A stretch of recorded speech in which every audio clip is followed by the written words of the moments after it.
The Soviet Union itself is no more.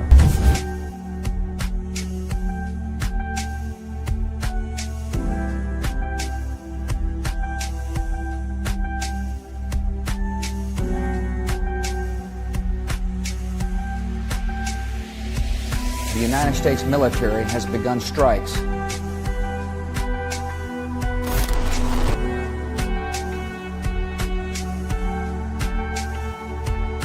Light them all up. Считаю, что для современного мира однополярная модель не только неприемлема, но и вообще невозможна.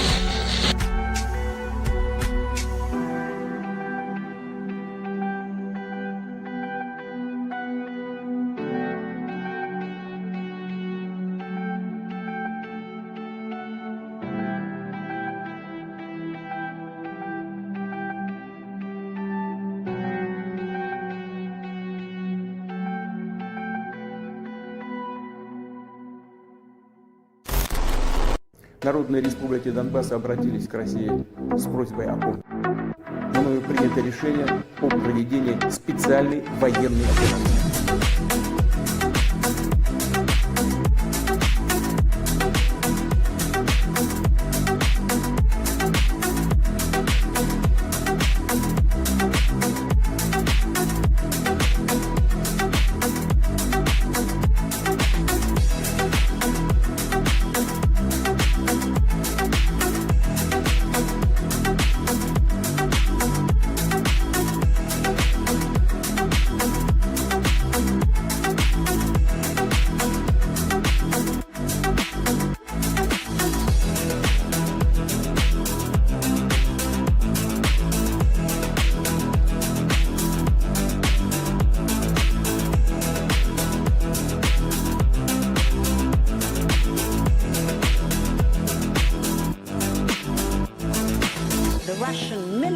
Is taking chips from dishwashers and refrigerators to fix their military hardware. Russia's industry is in tatters.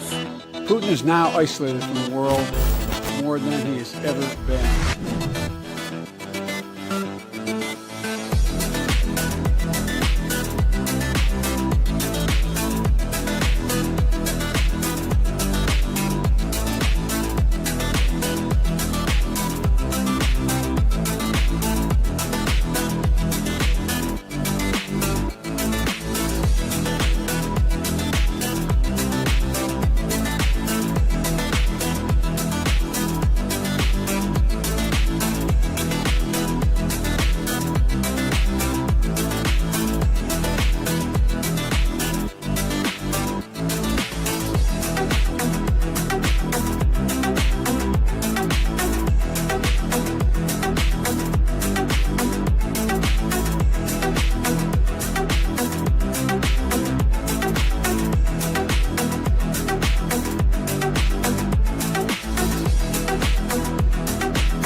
Greetings, Hello. everyone. Welcome back. Welcome. It's a big show, a big episode because we hit 50,000. Was that what, Monday or Tuesday? I don't remember which day, but thank you guys so much. That's like a huge milestone in YouTube land, I think. Yes. And halfway to the silver. yeah. And also this is episode 69. We should have did an episode 67 for the Pope, but we didn't. It's you probably don't know 67. It's all the kids doing it out in the West, but it was episode 69. So nice. I know we announced that Scott would be here today, but due to a scheduling conflict, that is my fault. Please excuse me. My grandfather passed away this weekend, and I am completely scatterbrained. Scott will be here on Wednesday, the 24th, and we are also booking Lieutenant Colonel or Colonel Daniel Davis will be with us in the near future. So my apologies, but we're still going to sit around the table and discuss. So first of all, the passing of your grandfather. Yeah, it's really interesting. I last year my grandmother passed. and her funeral coincided with Nasrallah's funeral. And my grandfather's funeral is coinciding with the Ayatollah's funeral. Very weird. Are you Shia?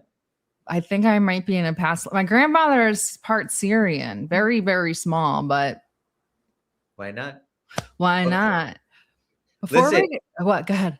I have to say, I have to be thankful to your grandparents because you're a byproduct. So we're so thankful for you. And we love you and may their memories be eternal. And we carry on the struggle. Always. Well, they were Italian, so they know the struggle. Excellent. But we're going to obviously talk about the MOU. We're not censoring you. It's YouTube that's censoring you, not us. So we don't really censor in the chat. People are complaining about censorship. But before we get in, we're obviously going to talk about the MOU, the G7 debacle. I know that we've gotten into the habit of not including or not paying attention to what Trump says anymore. But I think that this today was a wild one, especially on the heels of the MOU. But first, I want to ask your opinion. We're going to do tinfoil hat segment early because it doesn't have to do with MOU, Iran, and all of that stuff. So we're going to get it out of the way early. If I can boomerize and get to What are you pulling up? I'm pulling up Lukashenko. Is it working? Our man. Wait, is that working? So tell me, can you hear it? I cannot hear it. Why does it do this? Is it on? Is the audio on your thing? Check the video. Sometimes it doesn't. Okay, I'll do it through Internet Explorer, and then I don't know why mine doesn't work. Okay. Where are we at? I think you have to unmute on X.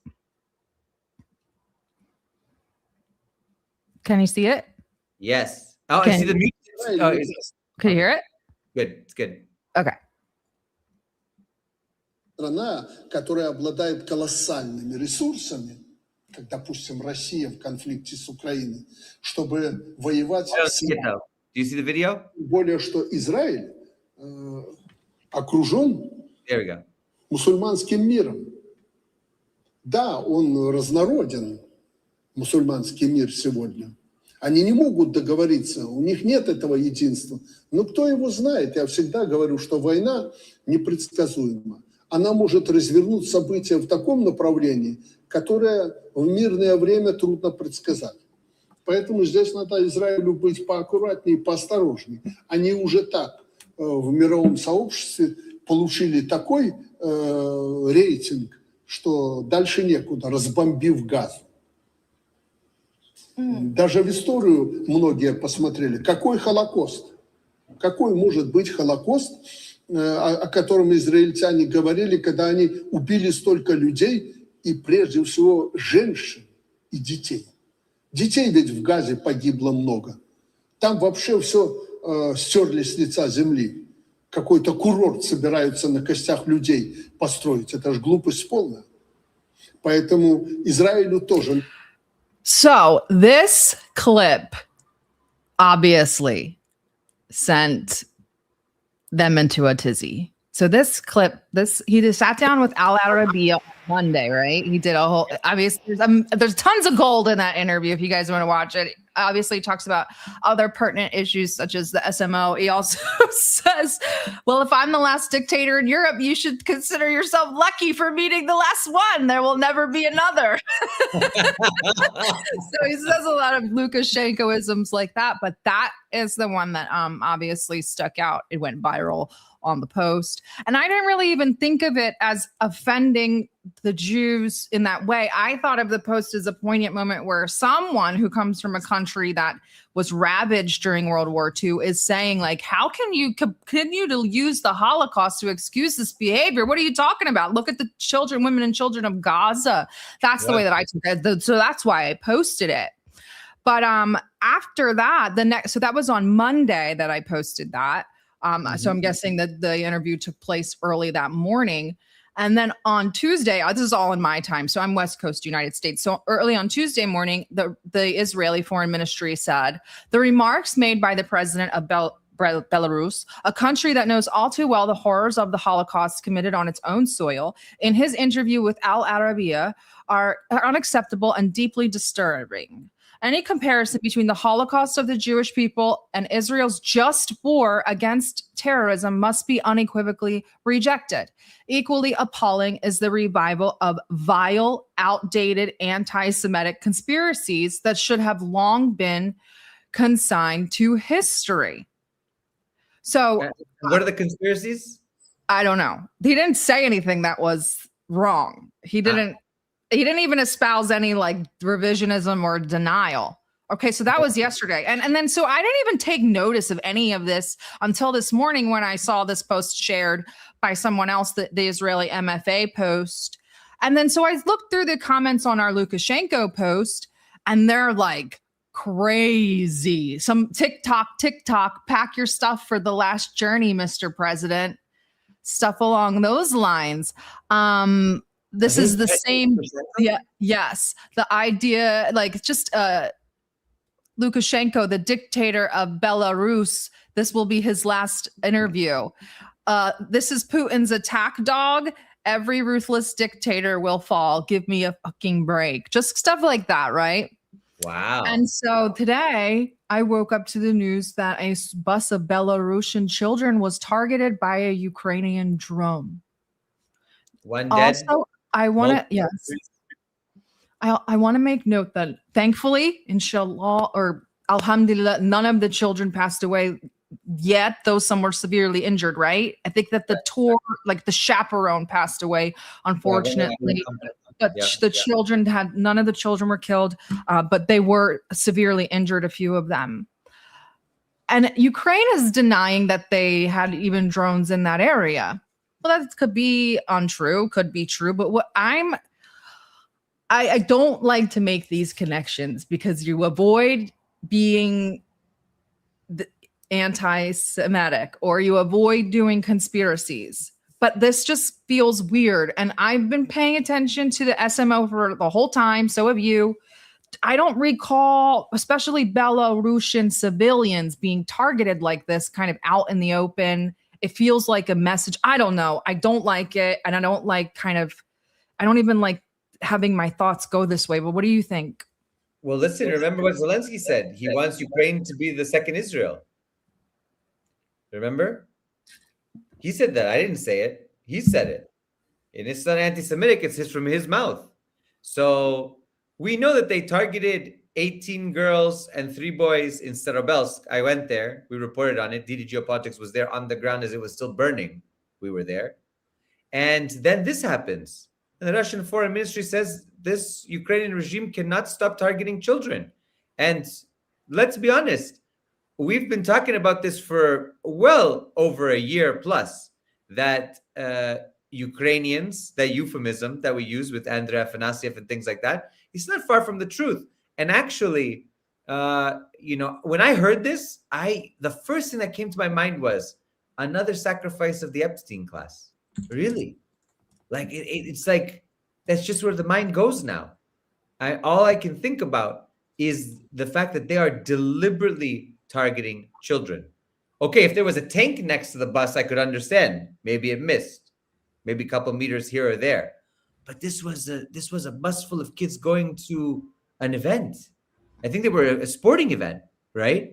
I think they were athletes or on some outing. I mean, this is sick. This is sick stuff. I don't know. I mean, I'm definitely going to be with you on that. I think that this was deliberate targeting of these kids. I do too. And I don't again, I just don't like to think that sort of evil exists in the world. But after the targeting of Minette, like we've always said, there's some deliverance to the stuff that's going on in Russia, the terrorist attacks, the civilians being killed.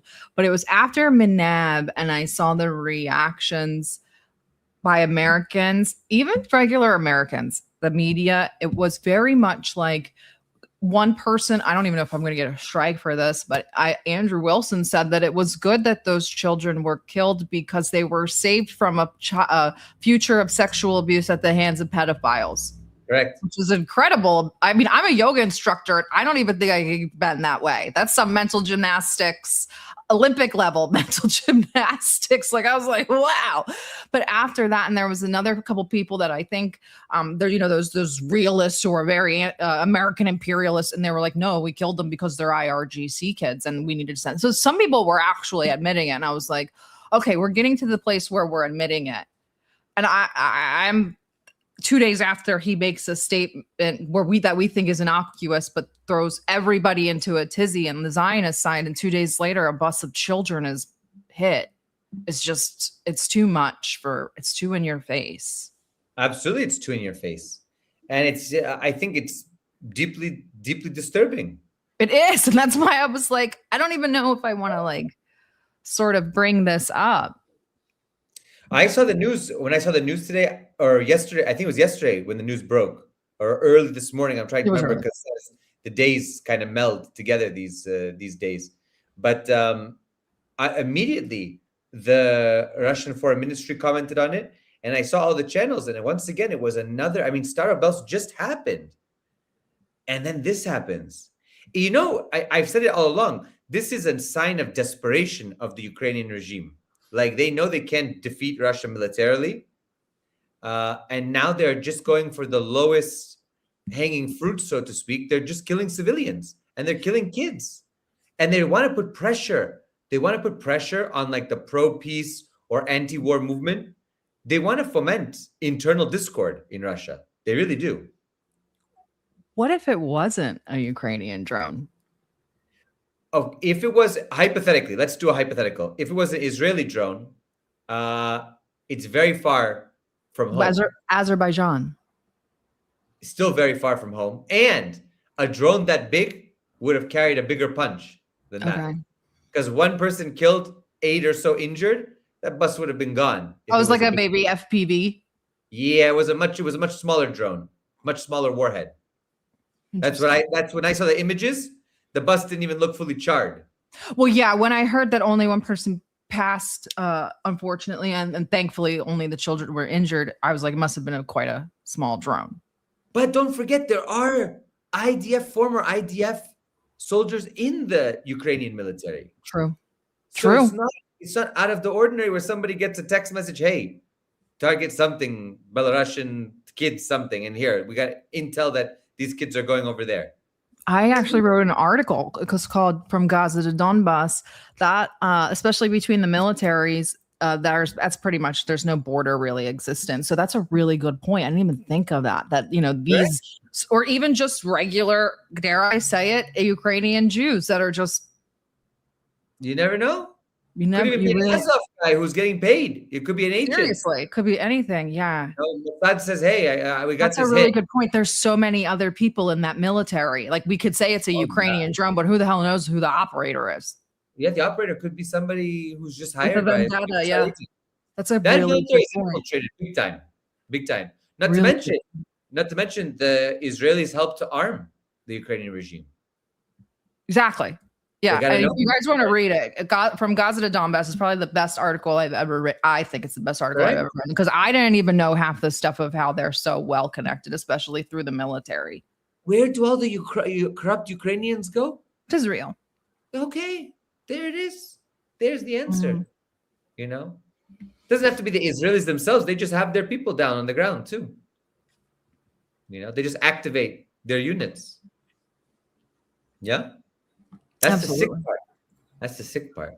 Just like the Americans had the biolabs. Well, I was just about to bring that up. You know, Tulsi dropped that bomb before she kind of left. I think we mentioned it on our last episode. And, you know, people like whatever, they did their mental gymnastics over that. We know that all of that to be true. The new Hasbara, that I like to observe the Hasbara trends. And I was talking to the producer, by the way, it's the producer's birthday. So everybody say happy birthday. Happy birthday. And so I was talking to the producer the other day and I went into a space to listen to, our viewers will know Matt Tardio. You probably know him, the guy that was proud of killing Iraqi children. Awful man who was beaten by his wife, by the way, and cried on screen. You know, karma is a thing. Or what goes around comes around. But regardless, I go and I follow people like him into spaces because they get their talking points handed to them. And I want to know what the messaging is. The other day he was talking about really pushing the Russians stealing children. It was this is the new thing. They're going, not new, but they're going back to that narrative of Russians stealing children.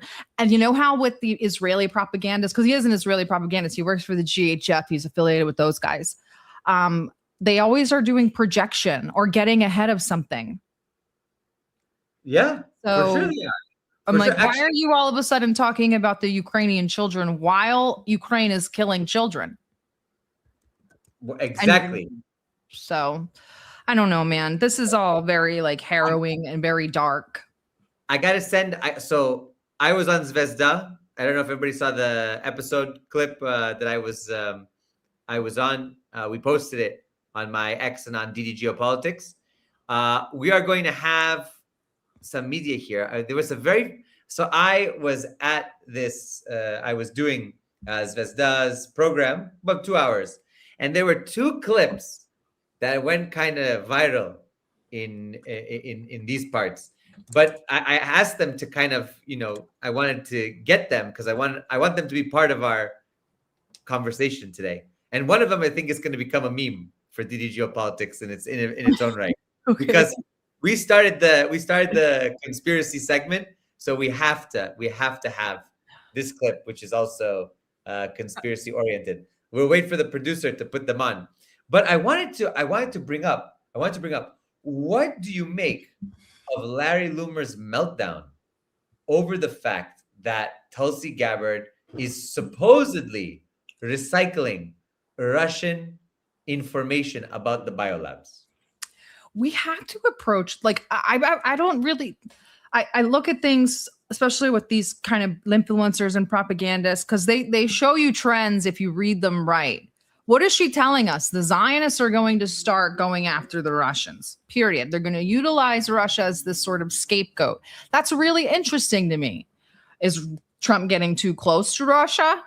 Are the Jews or Zionists just not, are they all anti-Russia? I don't know. It's very, very intriguing that she's sort of resorting to this. They do it with Tucker and Candace too. And she's another one who, I mean, she obviously has her own thoughts, maybe too many, but she does get her talking points and parameters handed to her. So I'm not really sure what to make of this, but she's not the only one doing it. All of the Hasbarists, even the Spaces hosts, are pushing a very strong anti-Russian narrative. It's very, very interesting coming out of the Israeli kind of the talking points. Yeah, it is. Now, listen, we together, before we get into the biolab thing that I have, you and I together have started the tinfoil hat moment that we have. Mm-hmm.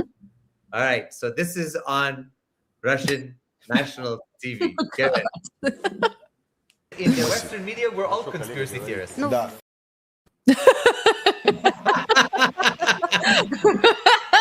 there we go. Anybody telling the truth is a conspiracy theorist. We're gonna have to. That's our new meme. That's our new meme. In the Western media, we're all conspiracy theorists, and they were like, that head nod was just. So this is what I said about the biolabs because nobody brought it up, and then I had to address it on national TV. Think about the deeper meaning. О более глубоком значении. The United States США работали с Украиной над биологическими агентами, над бактериями и вирусами. Under the heading of weapons of mass destruction. То есть при разработке оружия массового поражения, какие они бывают? Биологические, ядерные и химические. США работала над созданием оружия массового поражения против России на территории Украины. Это как кубинский кризис. Это в той же самой категории. И это еще одна причина, почему Россия вынуждена была вмешаться. There you go. I had to say it. Thank you.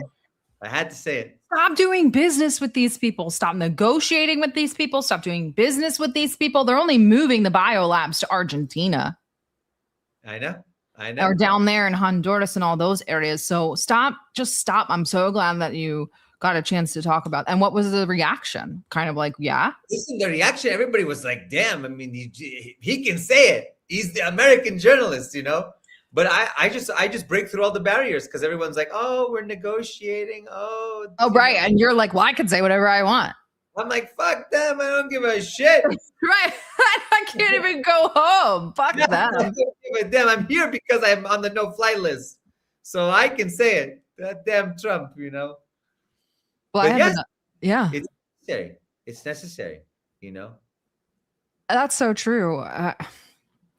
Well, I mean, and now I guess we should segue over to what everybody wants to talk about, which is the MOU and Israel and this insanity that's sort of happening at the G7 or unfolding at the G7, which, you know what, I think we're going to have a space later to actually listen to Trump's speech in its entirety.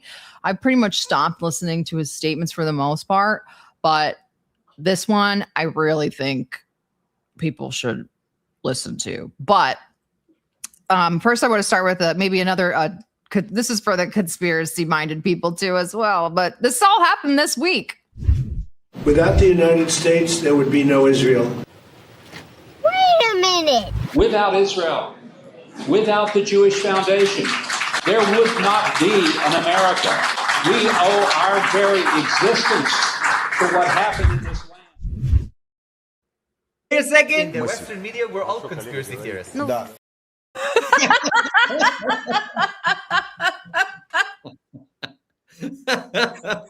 Will Mike Huckabee get fired? Who knows? Oh, that was the same day. Not just this week, same day. The same day.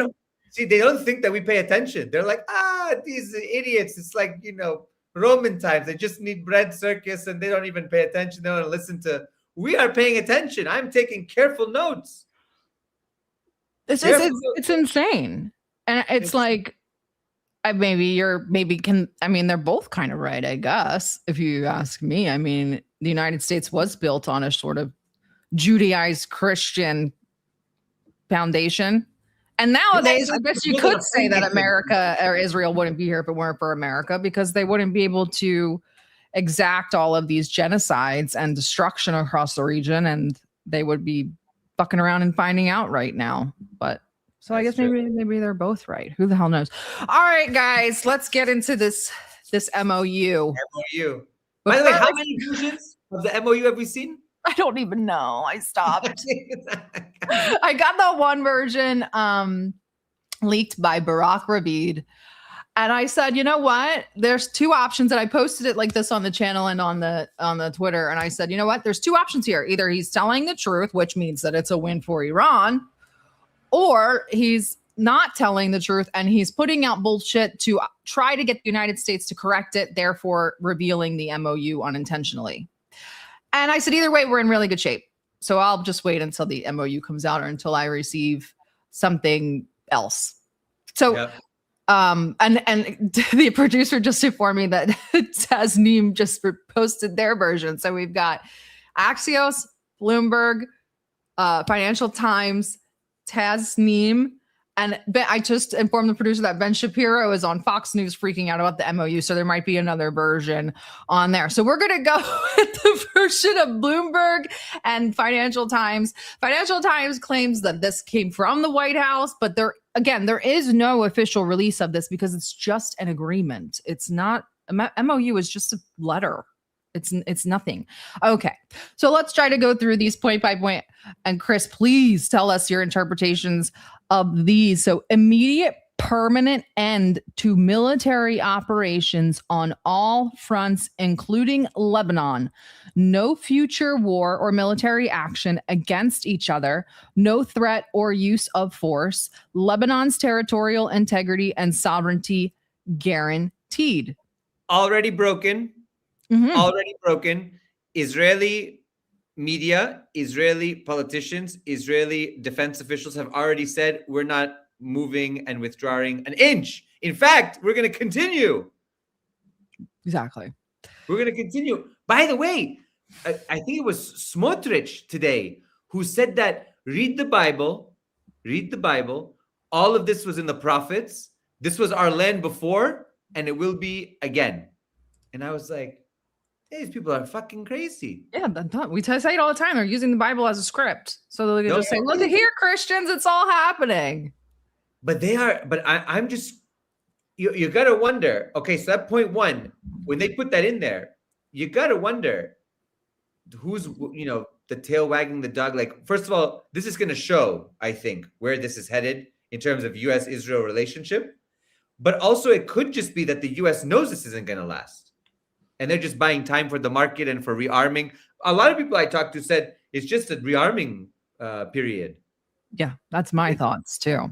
It's a period to kind of, bolster defenses, get everything. Come on, guys, couple months, we can get some more Patriots built.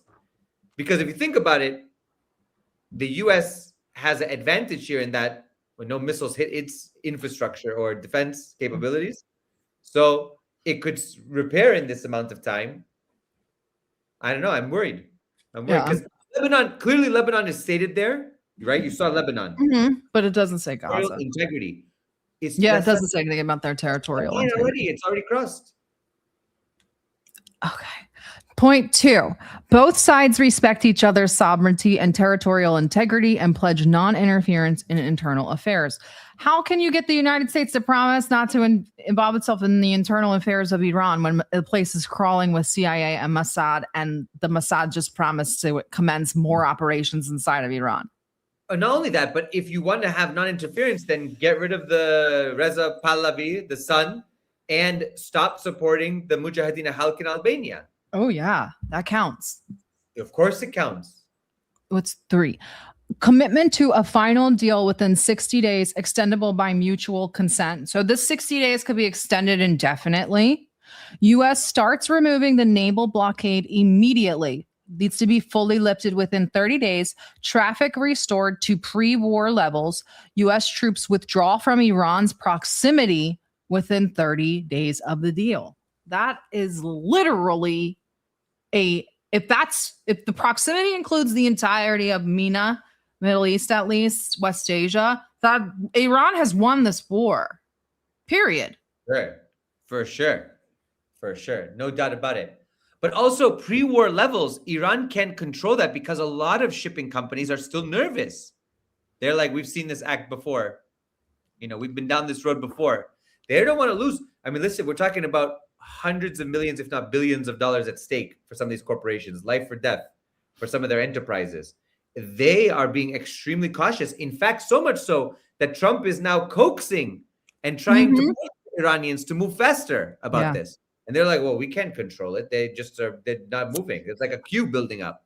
I heard a rumor that, and I'm not an oil or economics person, but I heard a rumor that like July 1st, everything is like it's gonna hit the fan if we only have like reserves up until then or something like that. Like we're just kind of pretending that things are okay. But I heard of something about July 1st being some sort of like doomsday, but I can't verify that. Okay.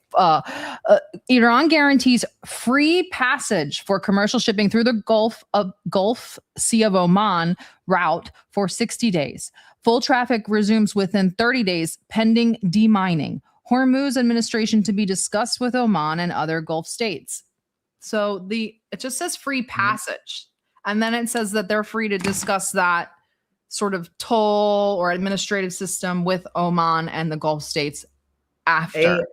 A maintenance fee. Right. And environmental surcharge. Today, Trump said that they can. He said that common sense, they said, what will prevent Iran from collecting tolls on the strait? And he said, common sense better prevent it or bombs are going to drop. So that might be another one of those sticking points. I don't know.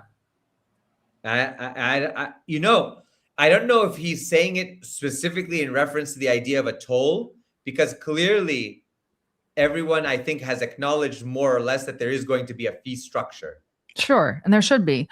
And I just want to let you guys know this MOU that we're reading right now was read to the press from the White House at G7. So this is a transcription of that. So then when they say the White House released this, it was a verbal statement. The $300 billion reconstruction and economic development plan for Iran as part of the final deal, all required licenses and waivers granted. All sanctions terminated with the UN Security Council resolution, IAEA board resolutions, and unilateral U.S. primary secondary sanctions on an agreed schedule under the final deal. So sanctions removal and $300 billion reconstruction fee. They said it was rumored that half of that has already been raised. I'm not really sure. How can they raise all these billions of dollars when the freaking Board of Peace is out of money? I don't trust any of it. Wait a second. All this money, is this a loan? Is this like a grant? What kind of fund is this? Is this the Kushners and Witkoffs going in and building new buildings? Like, what is this? I don't know what this looks like. I don't like it. If it's a slush fund of 300 billion, I'm very happy. Iran deserves. You know that they're not just going to give Iran 300 billion. They're going to say we have control. Obama administration gave a couple billion, and Trump went into free fall. Yeah, they're going to say we control all this. It'll be in Qatari accounts or something ridiculous. Like last time, and then they can block it. For the 80th time in the last 2 decades, Iran will reaffirm it will not pursue a nuclear weapon. So we've got the JCPOA again. Pending the final deal, the status quo holds. Iran keeps its current nuclear program as is. The U.S. adds no new sanctions and no additional regional troop deployments. Did we just replace the Taliban with Taliban? Did we just replace the JCPOA with the JCPOA? Well, with more concessions to Iran. Yeah. So. Upon signing, the U.S. issues waivers for export of Iranian crude oil, petroleum products, and derivatives, plus related banking, insurance, and transport services. So Iran's pretty much back in business for at least the interim. Business is good. I don't like this either. This feels like, yeah, okay, we'll let you go pretend that you're like, I don't know. I just feel like Iran could start being like business as usual, and then I don't know. I don't trust the United States at all. Nobody trusts them. Nobody trusts it. U.S. makes Iran's frozen restricted funds fully available once the MOU is implemented. Release procedures to be agreed during negotiations. An monitoring mechanism is established to oversee the implementation of the MOU. The final deal negotiations begin once implementation starts on points 1, 4, 5, 10, and 11 and continues as long as those hold. And the final deal will be endorsed by a UN Security Council resolution.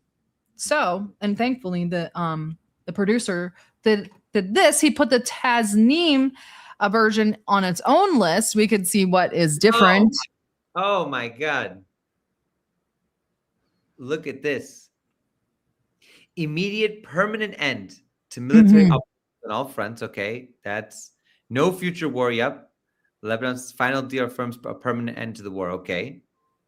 Both sides commit to respect each other. Okay, that's the same. It looks to be quite the same.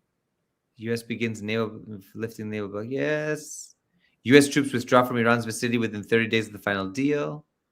Iran arranges free passage for commercial shipping through the Gulf, Oman route for 60 days. Full traffic resumes. Hormuz's future administration negotiated with Oman per international law with input from other Gulf states. Input. The other one said with. This one says with input. So that means that it's a lesser role for the Gulf states. The other one means like the Gulf is going to have a seat at the table. No. You can just have some input. Also, number 5, it says Iran will make arrangements for safe passage with no charge for 60 days only. Only, correct. Only. And then in the American version, the word only is absent. So that's like the American version is much more vague. Article 6, $300 billion reconstruction fund. Iran says the implementation mechanism for the $300 billion reconstruction fund will be finished within 60 days as part of the final deal. And the United States puts as part of the final deal after 60 days. These are two opposite things. Article 8, nuclear enrichment framework. Enrichment and Iran's nuclear needs will be discussed within a satisfactory framework to be agreed in the final deal. The United States put simply a framework. The word satisfactory is absent. So those are the notable differences that our admin, Gregor over at Telegram, he noticed off the bat. So interesting things in language. The United States might be softening the language a little bit so when the Israelis get a hold of the MOU, they don't flip out so insanely. the same could go for Tasnim giving it to the Iranians. But go ahead. I heard that Trump. So there was a news thing that we posted today that the Israelis got the MOU at the time. Is that true? Is that just like that's what? cope? Sorry, that's what Trump says. Trump says they asked for it and I gave it to them. So why would they then make a big fuss unless it's part of this 5D chess, 4D chess psyop? Like, well, we didn't know, but actually we know. I don't know. I don't trust it. I'm kind of monitoring the situation inside of Iran. Talked to Uncle Haz this morning. I don't want to give away anything about what he was planning on, but there are domestic flights inside that he was planning on traveling, but I don't want to like say like where to and where from and all of that because I don't know. But the domestic flights inside the country were being canceled, and then I looked on Flight Radar, and the whole entire airspace was cleared. He said he kind of felt a vibe, but again, people in Iran are obviously on edge and very excitable. So like you're probably feeling vibes everywhere. So, but I don't know. He just like they're all just pretty much under the thought that it could happen any minute, that the ceasefire will break and everything will just go to hell. Well, listen, Israel has not respected the agreement vis-a-vis Lebanon. And Iran has already affirmed that Lebanon is a critical part. And by the way, I was pretty surprised that some people on social media, including some people who are friendly to us, were castigating Iran for not including Gaza. Gaza was included in the original Pakistan one, if you remember. Mm-hmm. Not included here, but it did say, if we can pull it back up, it did say on all fronts, right? On all fronts, including Lebanon. All fronts also means Gaza. That's how I would read it. It worries me because the Americans don't view Gaza as like its own entity. Right. So that's true. That's true. So do they consider that its own front? I mean, Iran considers Does this mean Israel has to end the 8th front war on us, on our brains? I hope that means that they don't buy TikTok anymore, or they have to give it up or something like that. But you see, I actually like if I'm reading the tea leaves, Arakchi said just within 48 hours that the deal, this memorandum, is made in full understanding of the duplicity and non-compliance with any previous agreement of the United States, and it's in an atmosphere of distrust. Yes, I think I translated that video. Yeah, right. So therefore, it could be easily conceivable that the Iranians don't even believe that this is going to hold, and the Americans don't believe that this is going to hold. This is just basically for public consumption. Or for the markets for the U.S. Yeah. Well, I wish I would have uploaded the clip. In his G7 speech today, Trump admitted the market manipulation. He said, I say one thing, the markets go up. I say another thing, they go down. For sure. And also, I want to. This comes after he said this. Well, hello, I'm the boss. How are you? Good, thank you. I'm the boss. If you have to say you're the boss, you're not really the boss.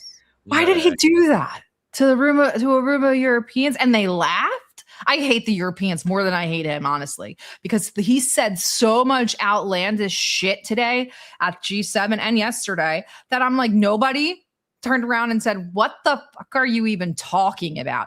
The G7 is useless. These Western Europeans are feckless and stupid. I'm mad. And we're all supposed to celebrate that Meloni quit smoking. I don't give a shit. I don't give a shit. She said she was going to kill people. I'm like, okay, you probably should actually. Yeah. Yeah. Why don't you start at the G7? I shouldn't say that, blame my last. But you know what I mean? Like, nobody says anything. That is so appalling. It's not funny. It's not a joke to walk into a room full of European leaders and say, I'm the boss. And he kind of smirked at the end, but he didn't laugh. There's no indication that he was kidding. What kidding? He doesn't. It's not kidding. He's not kidding. This is psychotic. This is where we're at. Oh, the producer just uploaded a Ben-Gvir clip. We all suffer together. אני מבהיר באופן חד משמעי. ראש ממשלתנו היקר, התקופה של סבבי הלחימה האינסופיים הסתיימה. לא בעזה, לא בלבנון, לא מול איראן. אני דורש מראש הממשלה לאפשר לחיילי צה"ל להמשיך להגן על עצמם ועל מדינת ישראל. אנחנו חייבים להמשיך להרוס את הבתים בדרום לבנון. חייבים להמשיך להרחיק את התושבים בדרום לבנון. חייבים להמשיך לחסל מחבלי חיזבאללה בלבנון. כל שבר או רחפן, כל טיל, כל ירייה שמשוגרת שנורית לעברנו, אנחנו צריכים להגיב עליה באופן חד משמעי, וכן, גם להגיב בדחיה. Hezbollah. It's like if you took all the worst parts of French and all the worst parts of Arabic and made a language out of it. Oh, it's the worst. It's such a terrible language. It's such an artificial. Like, I'd rather hear them speak Yiddish. Oh, yeah. At least Yiddish is kind of funny. It has funny words. Yes. And they like sing it. But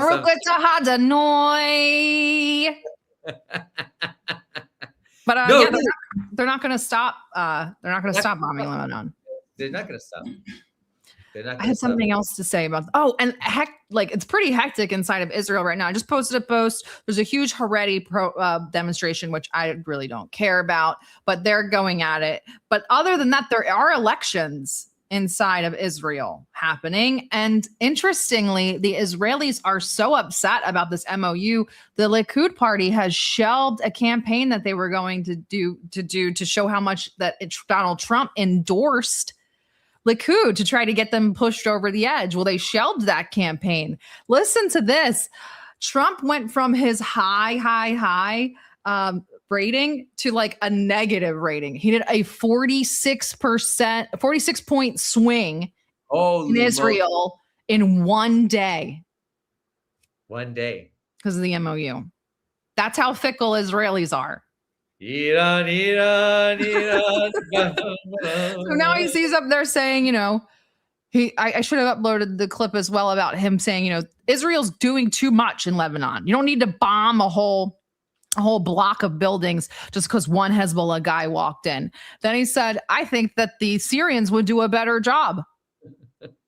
Trump is telling the Israelis that I would rather have what we all acknowledge to be a terrorist clean up Hezbollah than you. You are more violent than the Syrian terrorists we put in charge. Yeah. I mean, I don't know if he means it that way, but I'm wondering why you think he's kind of going after Israel so hard. It's not where we talked about the kayfabe. Remember last year, it was like in the spring of last year, there was kayfabe, the artificial fighting before they started bombing. But this fighting is actually having some real world consequences. It's affecting the approval ratings. So that means it's going to affect economics. So this isn't really fakery. It seems that Trump is really pissed.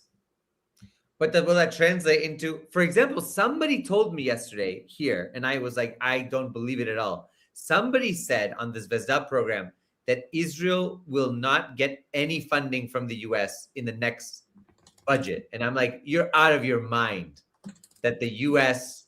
is not going to give Israel a budget. Well, the point of the NDAA that we've discussed so much is to hide that budget. So they're getting whatever they want.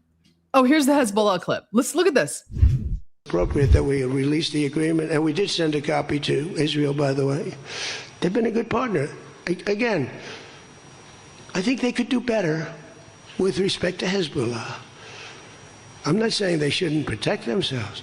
I'm saying when two drones are shot into the desert and drop harmlessly, you don't have to knock down buildings in Beirut.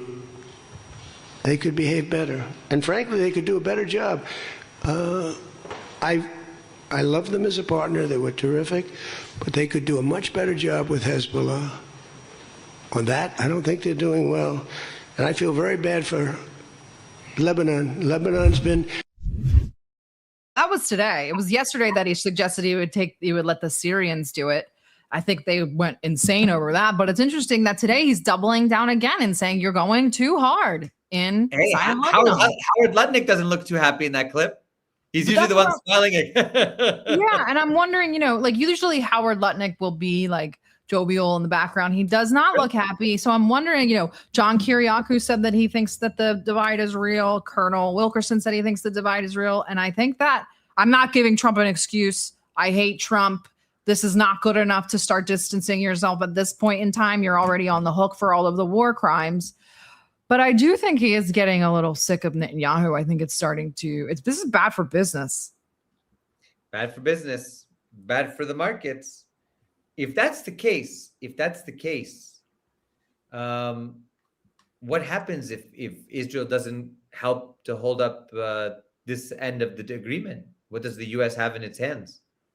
I don't know. And, what does Ari Ben Menashe, whether you choose to believe him or not, obviously he's an ex-Mossad guy. What a guy. Yeah. So, I mean, I don't know how to describe it, but he said that if this goes on, or if Trump agitates Netanyahu enough, he'll release the Epstein files in their entirety. So that's another Samson option that they have.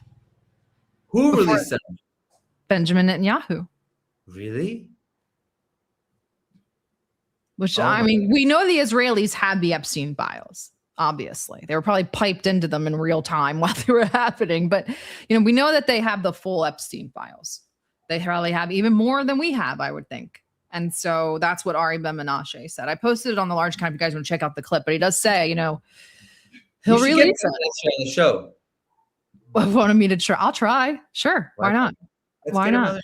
Why not? I also wanted you guys to make a note of, and also do more research after the show, because I caught it right before we jumped live.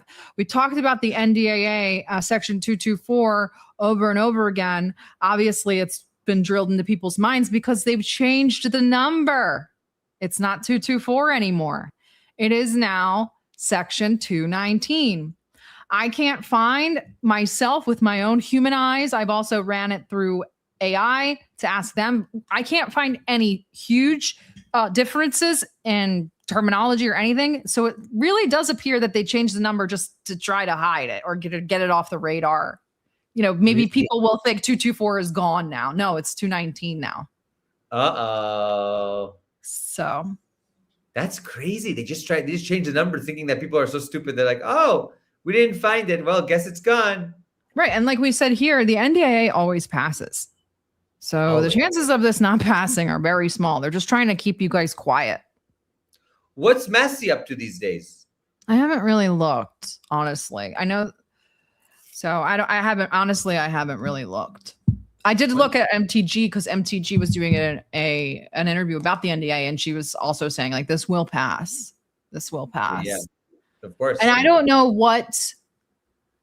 That's another reason why I think this MOU and all of this stuff and Trump's pushing back. I don't know.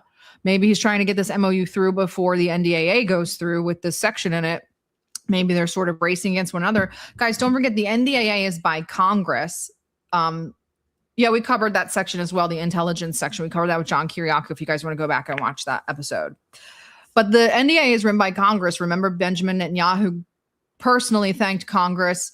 I think it was Massey that revealed that they were coached prior by the Israelis to put that into the NDAA. And so if Congress passes this NDAA, yes, the president cannot veto it. This is not something that he can veto. So that, you know what I mean? So here is where we are. We have to, and we also tried to figure out last night, I was a little late, so I didn't get too much into it, but how would the NDAA, if it were put into effect right now, would they be able to have any effect on the MOU? How intricate are these two? How intricately do these things tie the militaries together and the intelligence sector? Does it tie diplomacy together? Does it, you know what I mean? It's a lot is going on right now. A lot of moving parts. Plus the elections. Apparently Netanyahu went into the courtroom the other day, was screaming about being politically persecuted. It's really like, I think that they're both feeling the heat a lot. Sarah, hold it. In the Western media, we're all conspiracy theorists. No. I imagine if this is. Imagine, I just want to think, now I'm thinking about this. Imagine if this is a setup. You kind of make the framework for the MOU, you slip this in, it goes into law, you then bind the countries, then the Israelis can say, actually, now that we're together, we don't agree with it anymore. You have to negotiate with both of us now. Right. And the MOU obviously is agreement between the presidents. They can do whatever they want. This is literally just like we're releasing this letter together. That's not a formal treaty because that has to be placed through Congress.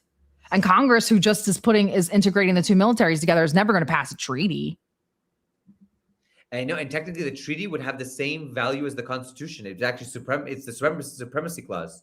And it will have the effect of the law of the land as a treaty. We talked about this as well with John Kiriakou. Go check out that episode because apparently you guys didn't watch it. No, I'm just kidding. But we talked about how the NDAA actually pulls the United States further out of NATO in preparation for Turkey. Vezda. By the way, I read something. I don't know if it's true. I read that Greece, with the support of Israel and Cyprus, is preparing to declare 12 nautical miles in accordance with the law of the sea, UN laws in the Aegean, which will prompt Turkey to take military action. And then it's going to be a combined Greece, Cyprus, Israel, US against Turkey. Right. That's the point. NATO exists for the United States. So if the United States pulls out of it, like NATO is not a defense treaty for Europe. You guys understand that, right? You're not defending them from anything. NATO has never been invoked to defend anybody except the United States after 9/11, after the Israelis attacked them. So you tell me, what is the point of NATO? If war, I mean, think about it. If two NATO countries, Greece and Turkey, go to war, who do you think the US is going to side with? And you think the Europeans are going to go into defense of Turkey? No, never. I don't think so. Not with the political situation as it is. But it would be an absolute nightmare of a situation if Greece would do that, because Israel will sacrifice Greece and Cyprus like the West sacrifices Ukraine to ensure that Turkey gets in a quagmire, but that the people who are being killed on the ground are Greeks and Cypriots. 100%. They're doing the same thing with Serbia. They're going to get Serbians involved in a quagmire in the Balkans again. Look at how fired up the Albanians are about the land. Why did they release the news about the island the same week as Israeli week? It's almost like in Tirana. It's almost like they want a huge explosion of violence or of anger. Well, it's a strategy of tension. Sectarianism is name of the game. Exactly. Putting drone factories in Serbia. Once you have drone factories from Israel, you're an Israeli proxy, bro. I'm sad to say, but Serbia is building drone factories of Israel in its territory. And I'm not saying that Serbia is subservient to Israel. I'm saying Serbia is obviously getting business from Israel. Or Serbs are probably, it's good for business. But at the end of the day, the piper always comes back for payment, and you got to pay them. And if you got drone factories in there, Israel will make it so those drone factories either become targets or they're involved in something else, or et cetera, et cetera, et cetera. And they look at what's happening in the UK with the drone factories. They caused huge issues inside of the UK because people wouldn't stop vandalizing them, protesting them at them, et cetera, et cetera.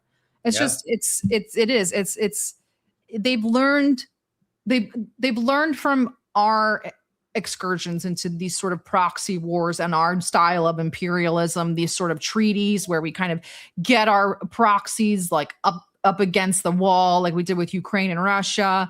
And it's over and over again. And I see the writing on the wall too with Greece and Cyprus, and I'm incredibly worried. And the Balkans, I have people, it's funny because the people in the Balkans don't match the governments at all. And so trying to make sense of the thing is very, very difficult. But let's also not forget that we have still the situation in the Caucasus. Mm-hmm. We have Pashinyan. Pashinyan thinks they're going back to war. He said it when he got elected. Right. This is huge. Mm-hmm. I don't know. I'm just saying that if anybody thinks we're out of the woods yet, no, we're in that like little like meadow in between two giant forests. Yeah.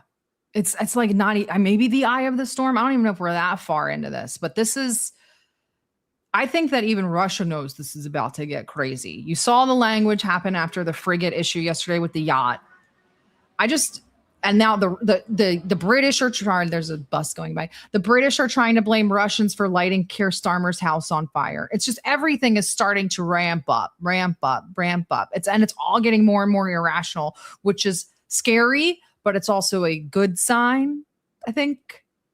I don't know. What are your thoughts? I'm afraid of the militarization of Europe. So just so everybody knows, in a few days, I'll be speaking. I'm not going to give too many details, but I'll be speaking at a very important national summit about the militarization of Europe. And I am going to stress that the remilitarization and rearmament of Germany, the call for a European-wide army, is extremely dangerous when the ruling ideology of Europe is Russophobia, and historical revisionism has now made it chic to claim that Hitler and Stalin were the same and that communism and Nazism were the same. I mean, you can't get any more. I don't know if it's chic, as if it's just lazy and easy, and that's why they do it.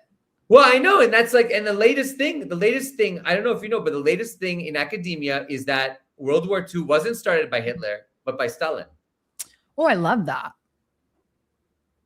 So, I'm just saying, I was at a conference today at MGIMO at the Ministry of Foreign Affairs School here in Moscow, and I gave a presentation about historical revisionism, and I said that we have to understand that certainly it's true that the battles in 1945 on the battlefield ended, but the battle for the truth, the battle for history, continues to this day. Just begun. I mean, look at this bookshelf, right?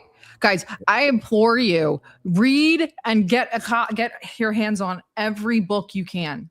They're they're going to stop doing books because it's not cost effective. Everything will be behind PDFs. Oh my God, that's my biggest fear. Yep. I read Fahrenheit 451 as a kid. I started stockpiling books as if they were guns. Like people in America that like to stockpile guns. I mean, okay, I had a lot of them too, but I just stockpiled books.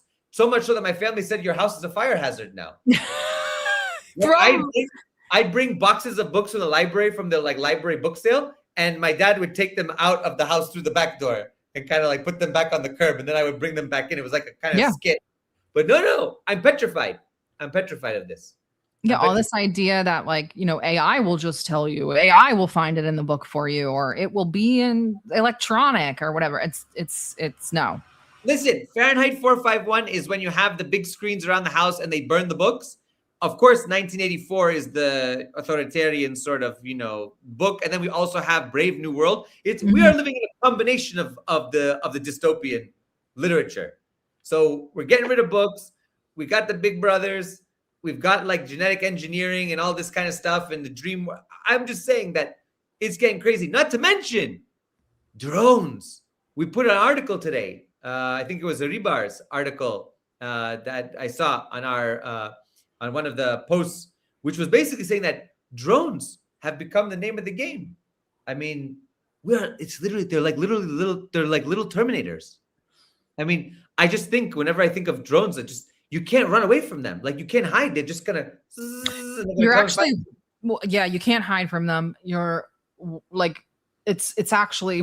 It's you're fucked. If you see the drone, then the drone can see you. You're done. That's it. Oh, yeah, that's over. And the United States, I mean, I was in the military when FPVs were becoming a thing. The United States never saw them as a viable platform. They just left it alone. They thought it was junky because the United States doesn't want these little buzzy things that don't cost a lot of money.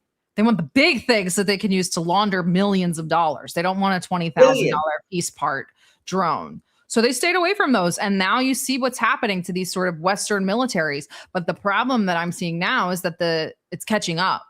They're figuring out now, okay, let's learn how to use these FPVs. It's catching up in Ukraine.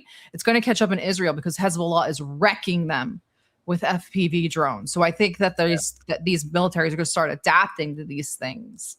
Oh, yeah. So, that is a really great article. But I think that's all I have for today, I think. Well, next we're gonna have Sunday. We're gonna have a show. Next Wednesday, we're gonna have Scott on.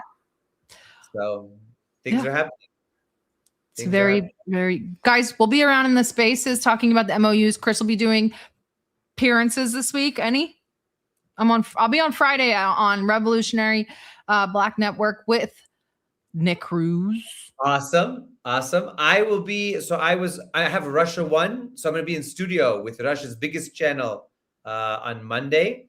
And then there's a couple tomorrow night is the Bridge Awards, which I am nominated for a special category with George Galloway. Oh, is it like bridge, like making a bridge to other, is it like that? Oh, very cool. Yes. So I'm in, yes, I am a conspiracy theorist. It's true. You know, the best thing, by the way, somebody said I'm a conspiracy theorist. My students, when I first started teaching at Hanover High School, one of the students' parents contacted the school and said, Chris, Mr. Halali said that the John F. Kennedy assassination was a conspiracy.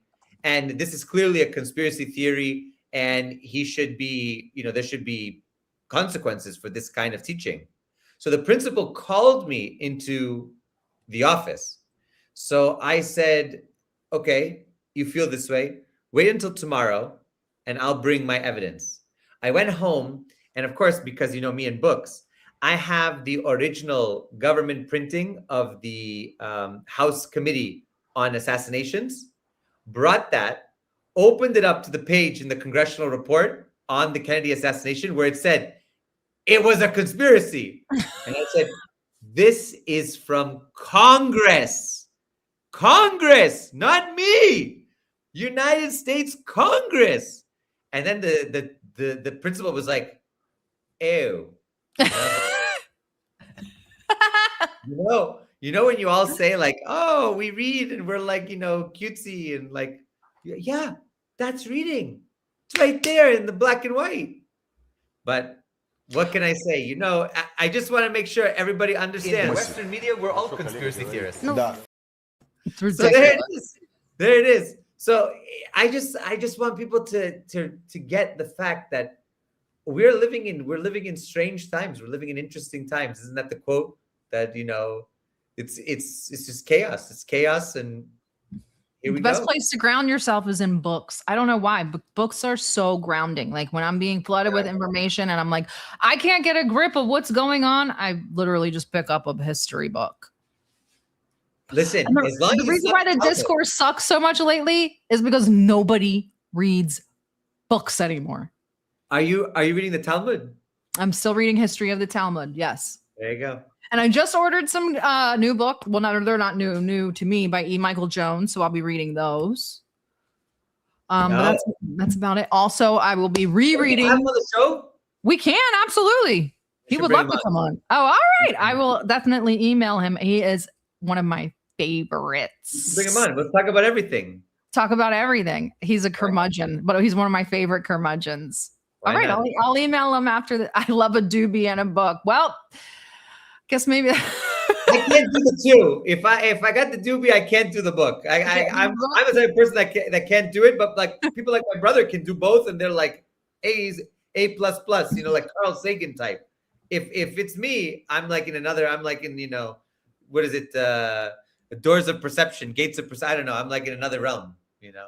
So the history of the Talmud book is not like a conspiracy minded or like opposition book. It's from a Jew wrote it. I like to, when I start to explore topics, I like to start with how like the pro side would talk about it. And then I start digging into what everybody says. You know what I mean? I start with like the generic, this is the line we feed everybody. And then I go into the people that pick that apart. Because I don't know. That's just the way that I do it. So right now I'm reading the Jewish history of the Talmud, and I'm only in the Mishnah. So pray for me. Oh yeah, pretty far back. So we'll get there though.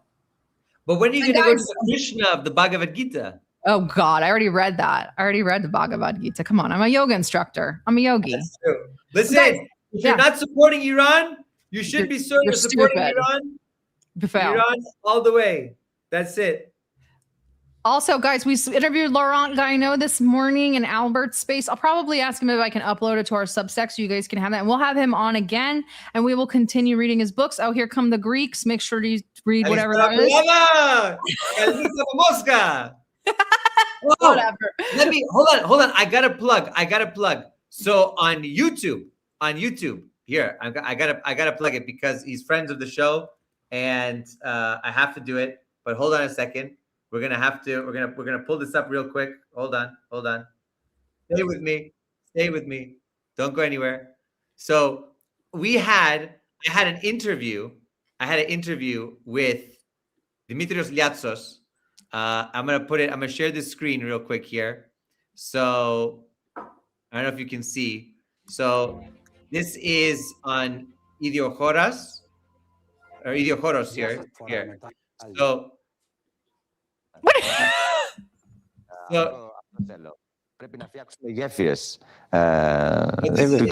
interview in Greek. So I did the whole interview in Greek. So go enjoy it. Go see it. Check it out. It's amazing. You're everywhere. It's all about my life and everything. So check it out. Dimitrios is also based in Moscow. Fantastic. Has been here for like almost 40 years. That's so nice. Yeah, I love his studio. I love his setup. That's nice. Oh, he's great. So definitely check that out too. I'm gonna post it on DD Geopolitics. We're gonna put it on the Telegram as well and things so people can go check it out. But he asked me to share it, and enjoy. All right. Well, you guys enjoy the rest of your week. We will see you all on Sunday and then on Wednesday with Scott Horton. Have a blessed Wednesday. Take care, everyone.